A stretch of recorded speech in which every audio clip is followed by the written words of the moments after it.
Ini tinggal meneruskan saja, tapi ya tidak dari awal tadi. Oke, sudah saya record. Kita teruskan.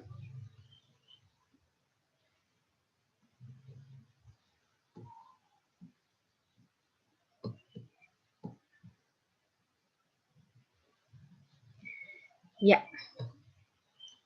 Jadi dalam filsafat ilmu itu landasannya ada 3, yaitu secara metafisika, secara epistemologi, dan secara aksiologi. Yang pertama, secara metafisika ini membahas atau mengkaji tentang yang ada. Yang kedua, ini tentang epistemologi, itu tentang pengetahuan, cara memperoleh pengetahuan, sumber pengetahuan itu didapat dari mana, kemudian kebenaran pengetahuan itu seperti apa. Ini dibahas di dalam epistemologi. Nah, yang ketiga itu adalah aksiologi. Aksiologi ini terkait dengan nilai, jadi terkait dengan kualitas atau guna dari ilmu itu kita ciptakan atau ilmuwan ciptakan itu untuk apa. Nah, ini terkait dengan aksiologinya. Kita akan bahas satu-satu. Yang pertama tentang metafisika ya. Tentang metafisika. Nah, segala sesuatu yang bisa menyebabkan menjadi tahu itu adalah pengetahuan. Menyebabkan kita menjadi tahu itu adalah pengetahuan. Nah, objek kajian dalam metafisika ini yang membuat kita menjadi tahu itu tadi, itu adalah segala hal yang ada. Apa maksudnya segala hal yang ada ini? Nah, segala hal yang ada ini ya, yang berada di alam semesta ini, apapun dan dimanapun itu maksudnya tidak terbatas di satu negara tertentu, asalkan itu ada ya berarti secara metafisika itu bisa dibahas. Nah, pertanyaan selanjutnya kan kemudian ada ini maksudnya gimana atau seperti apa? Nah, ada ini apakah kemudian dilawankan dengan tidak ada? Apakah selalu seperti itu gitu?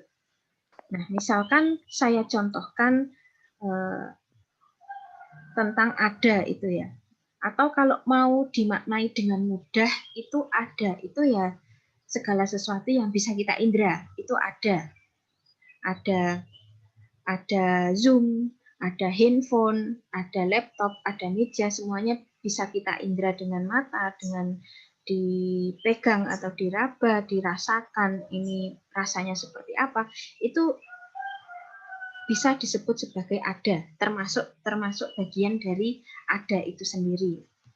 Nah, apakah kemudian hal-hal yang tidak nampak, misalkan kita bicara jin, bicara tentang malaikat, itu kan kita tidak bisa mengindra itu.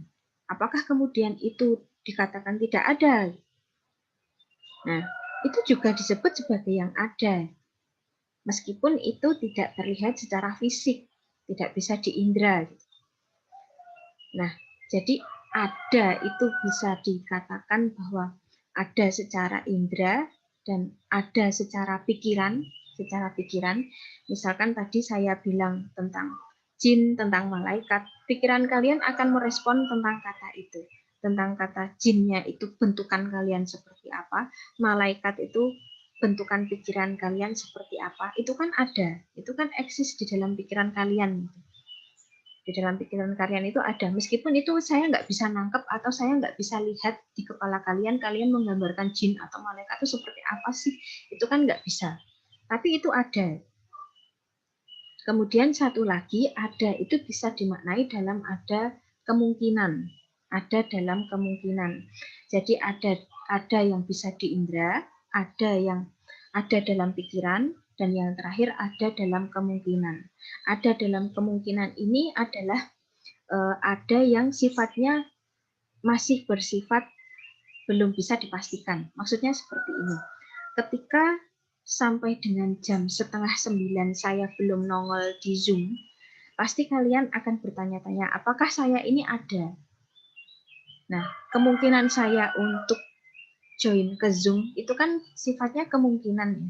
antara ada dan tidak ada. Meskipun saya ini sebetulnya ada entah di mana, tapi di Zoom ini kan katakanlah saya belum ada. Nah, keberadaan saya untuk kemudian masuk Zoom ini itu keberadaan dalam kemungkinan seperti itu. Meskipun itu ya itu memang ada. Meskipun saya ini memang ada yang entah di mana. Nah, jadi ada itu bisa dimaknai dalam 3 hal. Ada yang bisa diindra, ada dalam pikiran, dan ada dalam kemungkinan. Seperti itu. Itu kajian landasan filsafat ilmu secara metafisika. Dan kemudian di dalam metafisika ini terdapat aliran dalam filsafat untuk menyoroti metafisika itu kemudian seperti apa. Nah, ini saya ambilkan 2 yang istilahnya yang setiap hari itu bisa kita lihat atau bisa kita cermati ya, bisa kita cermati. Baik itu di dalam diri kita ataupun itu terhadap orang lain, terhadap orang yang kita lihat atau kita apa istilahnya ya, atau kita nilai istilahnya seperti itu. Yang pertama ada materialisme. Materialisme ini merupakan aliran dalam filsafat yang hanya mempercayai materi saja. Jadi hal yang hanya bisa diindra saja yang dijunjung tinggi oleh kaum-kaum materialisme. Jadi ada dalam indra, istilahnya seperti itu. Ada dalam indra adalah kebenaran bagi kaum materialisme. Jadi kaum materialisme ini tidak mempercayai hal-hal yang sifatnya abstrak atau tidak konkret. Dia tidak mempercayai hal-hal yang sifatnya pikiran atau apa ya, jiwa, kejiwaan, keyakinan seperti itu. Dia enggak mempercayai itu karena bagi kaum materialisme yang dipercaya itu hanya yang sifatnya materi saja. Nah, kemudian satu lagi yang merupakan kebalikan dari aliran materialisme yaitu aliran spiritualisme. Kalau aliran spiritualisme ini merupakan aliran yang mempercayai hal-hal yang sifatnya spirit. Jadi kebalikan dari materialisme tadi. Kalau materialisme sifatnya materi yang dipercaya, kalau spiritualisme, halo, bisa didengar? Tiba-tiba di saya putus. Bisa, Ibu. Oke. Bisa, Ibu. PPT-nya jadi tidak terlihat ya?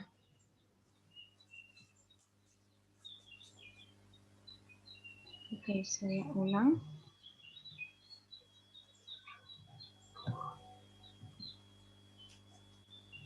PPT-nya sudah bisa terlihat? Sudah, Bu. Sudah, Ibu. Oke, baik. Sudah, Ibu.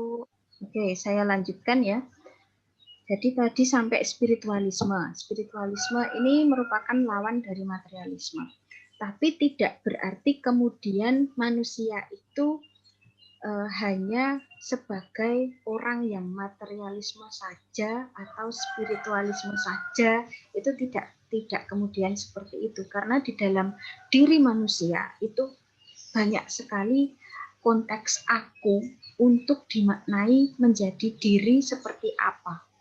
Bisa jadi manusia ini adalah aku sebagai materialisme dan bisa dimaknai aku pun sebagai orang yang spiritualisme. Nah, jadi di dalam manusia itu tidak hanya kemudian satu materialisme saja. Dia orangnya materialisme. Tidak kemudian dimaknai satu saja seperti itu karena kompleksnya manusia ya, ada berbagai macam keinginan, nafsu di dalam diri manusia. Itu menjadikan dia memiliki konteks akunya macam-macam. Oke, itu untuk kajian metafisika. Kita masuk pada selanjutnya masuk pada epistemologi. Nah, kalau epistemologi ini terkait dengan pengetahuan. Bagaimana pengetahuan itu kemudian saya peroleh, sumbernya itu dari mana, dan kebenarannya seperti apa. Ini nanti filsafat ilmu dan logika ini sifatnya kan masih teoritis ya istilahnya. Nanti akan aplikatif ketika kalian mengerjakan karya tulis ilmiah, mengerjakan proposal skripsi dan mengerjakan skripsi, itu akan terlihat bahwa yang kalian gunakan itu landasannya itu adalah metafisika, epistemologi, dan aksiologi seperti itu. Nah, untuk epistemologi ini membahas tentang pengetahuan. Itu yang dibahas adalah sumber pengetahuan itu dari mana diperoleh. Jadi ketika nanti, ini kalau diimplementasikan ketika kalian nanti melakukan sebuah penelitian, itu dari mana kalian itu memperoleh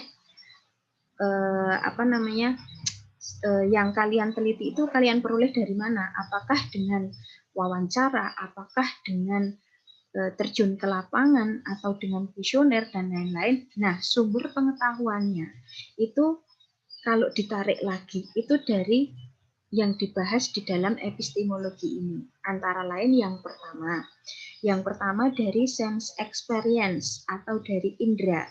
Segala sesuatu yang kalian lihat, yang kalian rasakan, kalian pegang itu adalah sumber pengetahuan. Jadi ini tidak bisa dipungkiri bahwa indera kita itu bekerja untuk mendapatkan pengetahuan, itu jelas.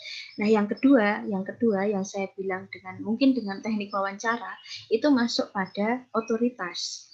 Otoritas ini adalah kekuasaan yang dimiliki oleh seseorang. Misalkan kalian mau mewawancarai tokoh petani misalkan ketua kelompok petani yang ada di desa X misalkan. Nah, itu adalah orang yang memiliki otoritas yang bisa membuat kita itu menjadi tahu. Nah, ini otoritas. Kemudian ada reason. Reason itu nalar. Nalar itu adalah apa yang kalian pikirkan terhadap sesuatu yang bisa kalian nalar itu bisa menghasilkan pengetahuan. Misalkan kalian dikejar target untuk menyelesaikan penelitian itu selama 6 bulan misalkan. Nah, selama 6 bulan ini, nalar kalian pasti akan jalan untuk membagi-bagi misalkan 2 bulan pertama itu untuk menyusun rencana kegiatan, 2 bulan berikutnya itu untuk terjun ke lapangan, dan 2 bulan berikutnya untuk mengolah data. Nah, nalar seperti itu yang kemudian kalian bisa merencanakan dari awal, itu bisa menghasilkan sebuah pengetahuan juga. Nah, kemudian ada dari wahyu. Kalau dari wahyu ini terkait dengan agama kita masing-masing. Nah, agama kita masing-masing itu juga bisa memberikan pengetahuan bagi kita. Gitu. Kalau ini terkait dengan keagamaan kita. Bagaimana ketika nanti kalian terjun ke lapangan misalkan, terjun ke lapangan, dan itu apakah itu kalian hubungkan dengan agama kita masing-masing itu berbenturan atau tidak, itu sesuai dengan kitab kita atau tidak, itu kan tergantung diri kita nanti masing-masing mau kemudian seperti apa gitu. Selanjutnya mau bagaimana, itu bisa menjadikan bahwa itu dijadikan sebagai sumber pengetahuan. Nah, satu lagi itu ada intuisi. Jadi selain indera, otoritas, nalar, dan wahyu, itu ada satu lagi intuisi. Intuisi ini sifatnya bersifat individu atau hanya pribadi itu yang bisa menghasilkan, bisa menciptakan intuisi. Jadi ini tidak berkaitan dengan orang lain. Ibaratnya seperti ini. Ketika kita diberikan suatu masalah, oleh Tuhan kita diberikan suatu masalah, kita nggak bisa cerita masalah kita itu ke keluarga, ke teman-teman kita nggak bisa cerita tentang itu. Kita hanya sibuk dengan solusi yang kayaknya cuman aku nih yang bisa mecahin masalahku ini. Kita semedi, kita berdoa, kita sampai itu terbawa dalam mimpi, hingga suatu waktu, hingga suatu ketika itu kita diberi suatu istilahnya ilham untuk menyelesaikan masalah kita itu. Misalkan bangun tidur, kita langsung, sepertinya yang harus saya lakukan untuk menyelesaikan masalah saya ini adalah seperti ini. Itu kan seperti tiba-tiba dari hasil kita berdoa, kita meminta, kita bersemedi itu tadi ada hasil yang tiba-tiba kita peroleh. Nah, itu adalah intuisi yang bisa merasakan ya orang tersebut saja. Tidak bisa dilihat oleh orang lain, itu nggak bisa. Nah, itu terkait dengan intuisi untuk sumber pengetahuan. Oke, selanjutnya tentang kebenaran pengetahuan sendiri. Kebenaran pengetahuan itu terkait dengan di mana dan kapan terjadinya pengetahuan itu terjadi. Misalkan seperti ini, ketika saya bilang bahwa Unisa itu ada 2 kampus di Jogja. Nah, kalian akan membuktikan pernyataan saya ini tadi, apakah di Jogja terdapat 2 kampus Unisa? Oh iya, ternyata benar. Nah, mungkin di tahun 2025 nanti, Unisa itu tidak 2 kampus, tapi 3 kampus. Misalkan sudah nambah 1 kampus lagi. Nah, kebenaran ketika saya ngomong di 2020 ini sudah menjadi salah. Sudah menjadi salah. Nah, jadi kebenaran pengetahuan ini terkait dengan kapan dan di mana pengetahuan itu terjadi. Gitu. Untuk macam-macamnya, karena teori kebenaran itu ada banyak. Kalau kalian baca di buku filsafat ilmu, ini saya ambilkan tentang teori kebenaran 4 versi. Ada korespondensi, ada koherensi, ada pragmatis, dan ada agama.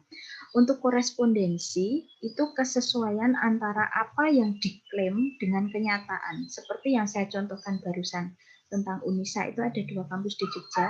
Kemudian kalian membuktikannya ke Jogja, apakah benar Unisa itu ada 2 kampus? Oh iya, benar ternyata. Secara korespondensi berarti itu kemudian disebut sebagai benar. Kemudian secara sebentar, ini Zoom kita akan berakhir kurang dari 1 menit. Bisa di open lagi nggak ya setelah ini?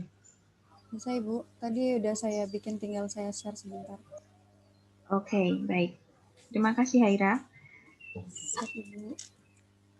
Oke, selanjutnya tentang koherensi. Kalau koherensi itu pernyataan akan dianggap benar apabila itu bersesuaian.